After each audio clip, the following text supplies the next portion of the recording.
지읒생과 함께 공부하는 학생 여러분들, 선생님은 지금 광주에 와 있습니다. 여러분들은 광주학생 항일운동, 5.18 광주민주화운동에 대해 한국사 시간에 배운 기억이 나시나요? 오늘 선생님은 광주에서 일어난 역사적 사건들을 둘러보기 위해 광주를 다녀오고자 합니다. 지읒생과 함께하는 역사문화 탐방, 정의롭고 풍요로운 빛고울 광주로 지금부터 출발합니다잉.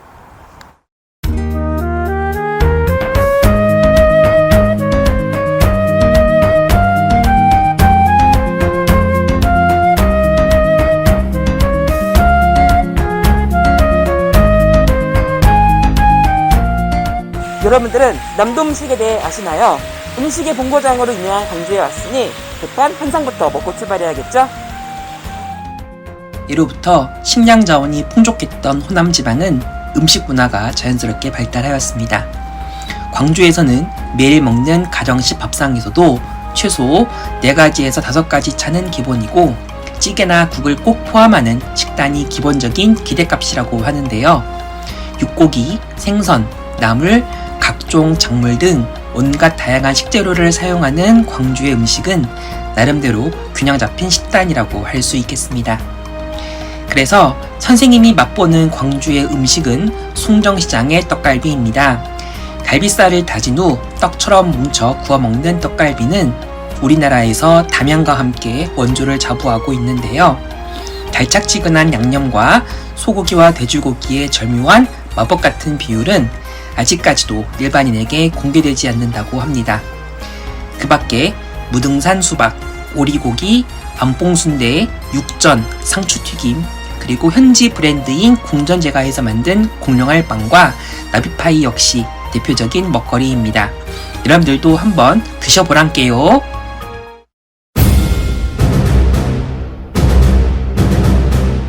선생님은 수피아 여자 고등학교에 와 있습니다. 여러분들은 여학생이 참여한 3.1운동으로 이화여고의 유관순과 대화여고의 3.1운동 1주년 독립만세운동이 떠오르시죠? 사실 수피아 여자 고등학교 또한 3.1운동을 선도한 대표적인 여학교입니다. 서울에서 3.1 만세운동이 시작된 지 6일 만에 광주에서도 숭일학교와 수피아 여학교에서 교사들을 중심으로 만세 시위를 계획합니다. 약속일인 3월 10일 광주교와 천변에서 교사와 학생들을 중심으로 독립만세가 시작되었고, 곧 헌병경찰의 무력 탄압이 시작되었습니다. 이 과정에서 수피아 여학교에 재학 중인 윤영숙 열사의 왼팔이 잘려나갔고, 무려 23명이나 되는 수피아 여학교의 교사와 학생이 구속되어 옥고를 치르게 됩니다. 그러나 일제의 식민지배에 저항하는 수피아 여학교의 독립운동은 끊이지 않았고요. 일제의 신사참배 강요를 거부하여 끝내 폐교를 당하기도 하였습니다. 수피아 여학교는 광주에서 여성 독립운동이 발돋움한 곳이며 제2의 만세운동인 광주학생 항일운동의 효시였던 것입니다.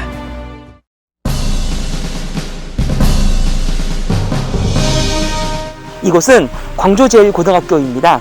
여러분들은 학생 독립운동 기념일을 알고 있나요? 학생의 날로도 알려진 11월 3일은 1929년 이곳인 광주제일고등학교를 필두로 광주학생 항일운동이 시작된 날짜에서 기원합니다. 선생님은 전남여자고등학교에 와 있습니다. 일제강점기 당시 이 학교는 광주여자고등보통학교였는데요. 1929년 10월 30일 광주에서 나주로 향하는 통학기차에서 광주중학교에 다니는 후코다 슈조가 광주여고부에 재학 중인 박기옥과 이광춘을 희롱합니다. 이를 목격한 광주고등보통학교에 다니던 사촌동생 박준채가 항의했는데요. 이에 후코다 슈조는 오히려 적반하장으로 조선인 학생들을 괴롭혔고, 급기야 일본인 교사, 경찰, 언론 모두 조선인의 잘못으로 몰아가면서 이 사건을 편파적으로 수습하였습니다. 붕괴한 광주고보, 광주여고보, 수피아 여학교, 광주사범학교 학생들, 그리고 이에 합세한 시민들은 도립병원까지 진출했으나 곧 일제 탄압으로 제지되었고요.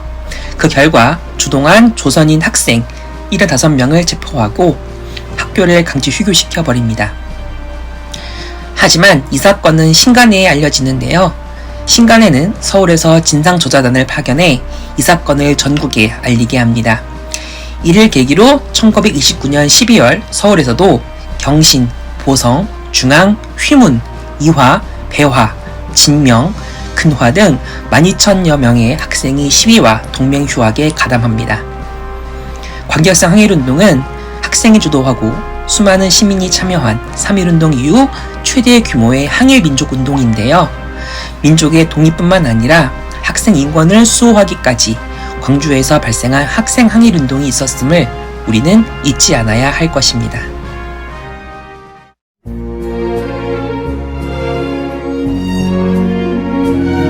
광주는 1980년 민주화를 위해 노력한 역사의 현장입니다. 바로 이 도시에서 신군부의 퇴진과 민주주의의 수호를 위해 민주화 운동이 전개되었습니다. 12.12 군사 반란으로 정치적 실권을 장악한 전두환 신군부 세력은 1980년 봄부터 터져나온 민주화의 열망을 묵살하였습니다. 신군부는 비상계엄을 전국으로 확대하며 김대중과 같은 정치인들을 연행하였는데요. 5월 18일 비상계엄 확대와 휴교령에 반대하는 시위가 광주에서 발생하자 신군부는 화려한 휴가라는 미명하에 계엄군을 투입합니다. 계엄군은 시위에 참여한 학생들과 시민들을 무자비하게 폭행하였고 무장하지 않은 시민들에게도 무차별적으로 발포하여 많은 희생자를 남겼습니다. 이곳은 전일 빌딩 이사호입니다. 5.18 광주민주화운동 당시 전두환을 위시한 신군부는 공수부대를 투입하였는데요.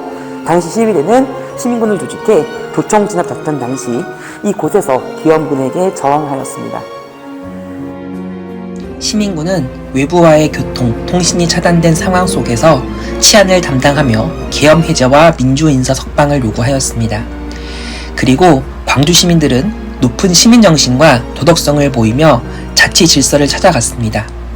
하지만 신군부는 시민군과의 협상을 거부하고 일명 상무충정 작전을 개시하여 탱크를 앞세우고 소총과 수류탄으로 완전 무장한 특공대로 시민군을 무자비하게 살생하고 생존자를 체포하면서 진압합니다.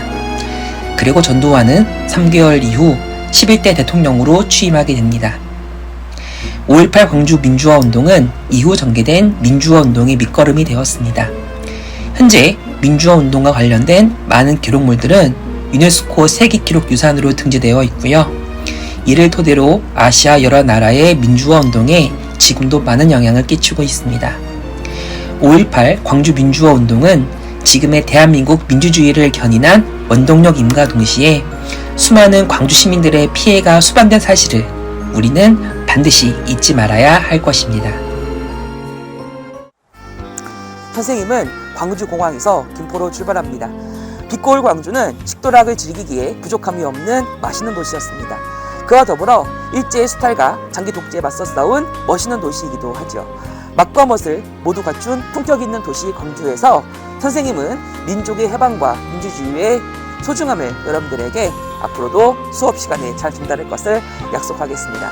직접 보고 들으며 다녀오는 진우쌤의 역사문화 탐방, 여러분들의 탐방은 다음에도 계속됩니다. 수업 시간에 만나요. 아따 다음에 또 보쇼이.